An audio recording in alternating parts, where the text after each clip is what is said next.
Okay, so Terminator, Back to the Future, The Time Machine, Star Trek, X-Men, Avengers, The Butterfly Effect, the Docuseries, Loki more recently.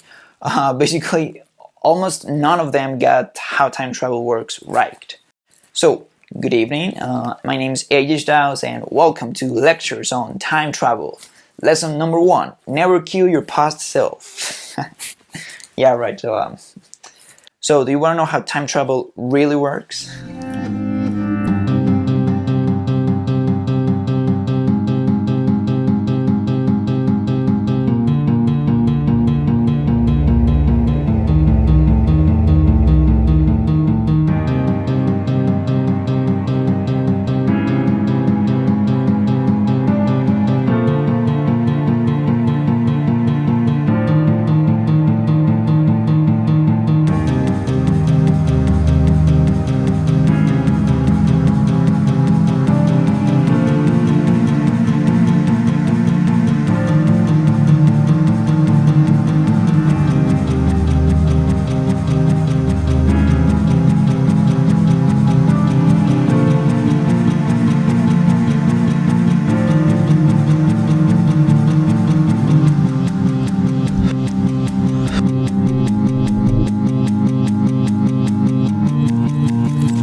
Okay, so what's a better way to put it?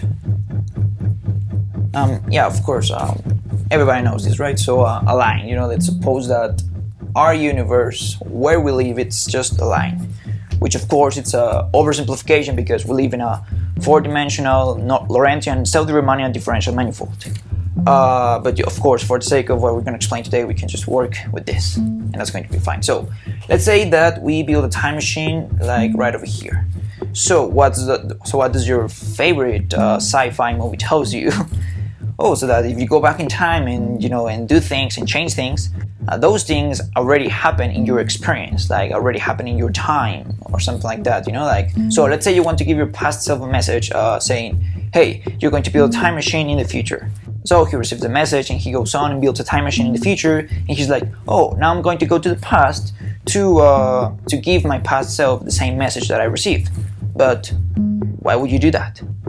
Like, you already received the message, you already built the time machine, you can just stop right there, break the cycle, and just go on with your life, right?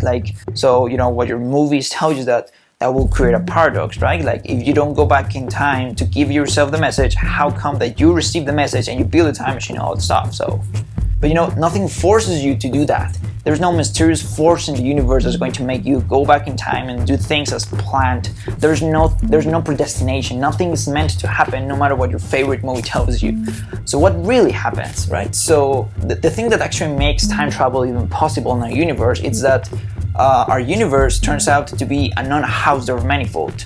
Now, what is that? All manifolds are assumed to be Hausdorff, which is basically the property to be able to separate two different points. It turns out that our universe or space-time, it is not Hausdorff. If you travel back in time to a certain point in the past, the moment you arrive, or in the point you arrive, the space-time or the manifold it's ramified into a brand new branch, which it's a new timeline. And there it's a new timeline with the same common past as the original timeline, but can have a completely different future. And you can do whatever you want there, you can just kill your grandfather, kill your grandmother, kill yourself from the past, whatever, do whatever you want, and there will be no paradoxes, no contradictions. It's completely consistent whatsoever. It's a new timeline. So all those time travelers floating the internet saying, oh no, I can tell you about the future because if I tell you what happens in the future, I'm going to create paradoxes, and that's some bullshit, bro. So now you know how to spot fake time travelers in the internet. See you next time on next lesson of Lectures on Time Travel with AJ Styles.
So, after therapy and after giving up any hope that anyone's going to believe me, I didn't have anything left to do but just to move on. And that's what I did. I move on and just kept going. And, I had a pretty good life with my family. I don't have anything to complain about. They were incredible to me. They gave me everything I needed, and they always treated me like if I was their own child. I will always be thankful for that. Now you may wonder what happens to a child when his emotions are suppressed from a very young age, and you make him think he's crazy from the very beginning and you don't believe him. What happens to him? Well, he gets traumatized. That's what happens.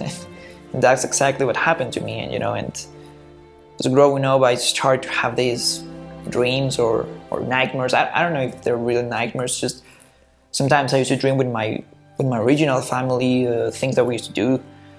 But sometimes the dreams will get a little bit weird, and because I would dream about things that they never really happened, that things that I don't recall happening. Or sometimes I will dream about me doing certain things, like right now, like if I was living in another timeline. Maybe they're just that, they're just dreams, they're just hallucinations. Or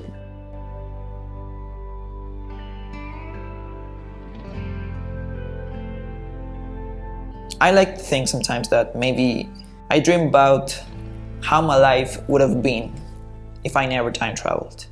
Maybe these dreams are about like the life that maybe one AJ Styles is having right now, an AJ Styles that never time traveled, an AJ Styles that stayed with his family and just lived his normal life in the future. And I don't know, I know it sounds stupid, and I know it's not really very realistic or very scientific, but I don't know, I like to think that.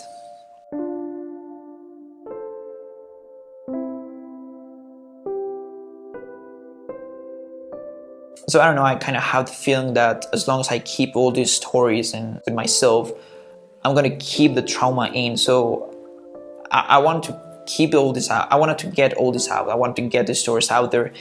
So that's why I'm working right now on a project based on these visions or dreams, whatever you want to call it. Because I just kind of feel that when I put these stories out there, maybe I'm just going to feel free, and I'm going to finally liberate myself from all this weight that I feel that I have right now. And I don't know, maybe once I finally get it out there, these dreams will stop. But that's a story for another time.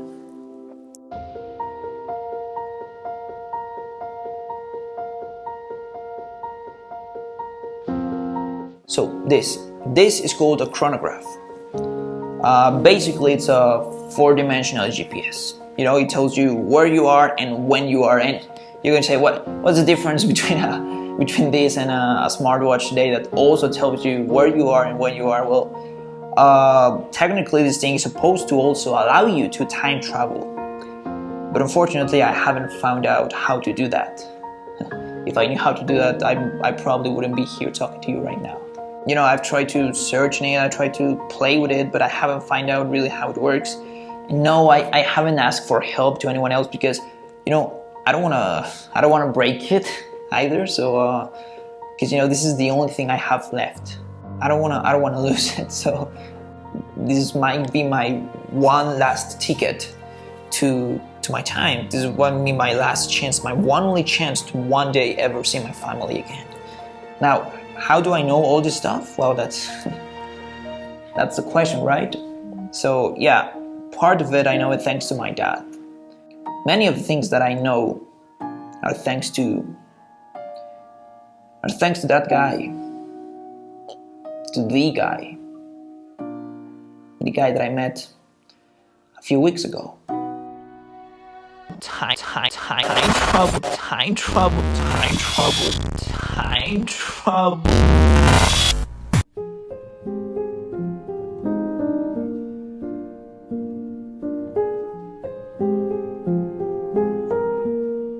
So as I told you, I decided to move on with my life. I keep living it. Right now I'm pursuing this music career as a music producer. DJ, and I have my radio show on YouTube. And you know, from a certain time, we start to have these interruptions, these technical problems like glitches or things like that. And towards the middle of the episode or towards the end of the show, we were having some interruptions, and our signal was interrupted, and someone or something started to play these videos about physicists and scientists talking about time travel. And you know, time travel is a very sensitive topic with me, so yeah, you could say that.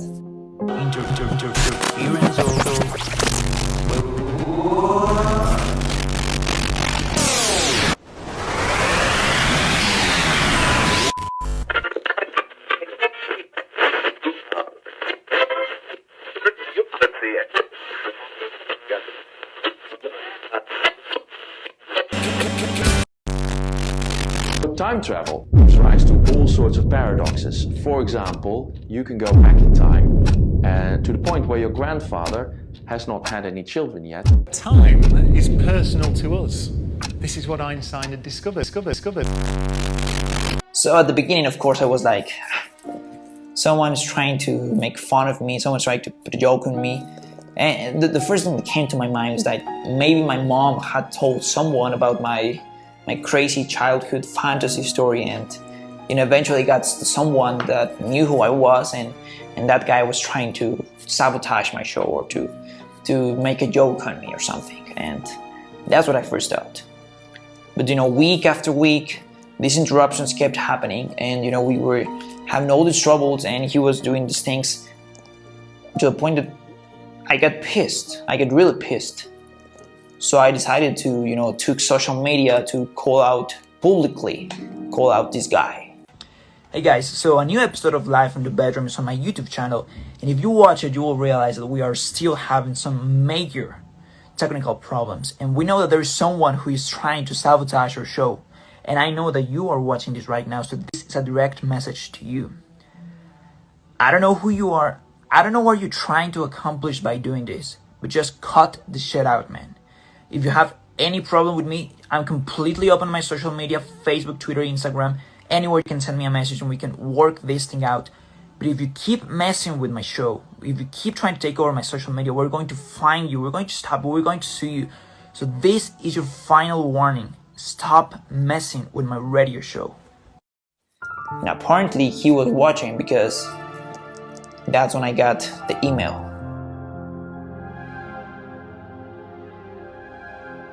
And you know, I was keep being skeptical about this, but this guy knew things. This guy knew things about me, about my family, my original family, about my original timeline. Things that I have never told anyone before. And because, you know, after being called crazy when I was a child, and after all the therapy and after being drugged until death, I promised to myself I was never going to talk about this ever again. You know, I promised I was going to keep this story to myself, and I never told anyone about it, literally. And there was no way someone could actually knew about this. These stories, these things only live in my head anymore. I was the only one who could actually know this. So that's when I started to think that maybe this was legit. You know, maybe there was something deeper behind all these interruptions on my show.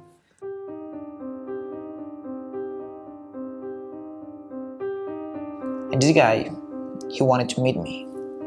And I know we're going to say, like who's going to meet but a person who just knows randomly on the internet via emails or something. But, you know, we were going to meet in a public place and a lot of people will be watching. So I was kind of confident, and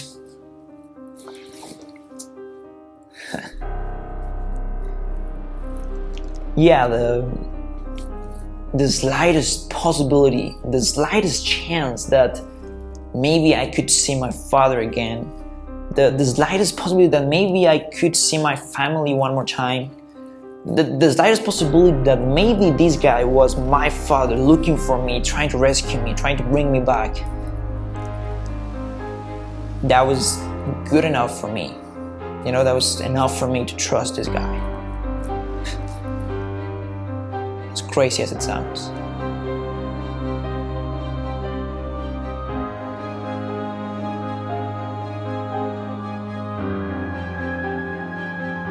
So I went to the agreed place and to the agreed time, and I didn't have to wait long until he arrived. And he wasn't my father. He was another time traveler.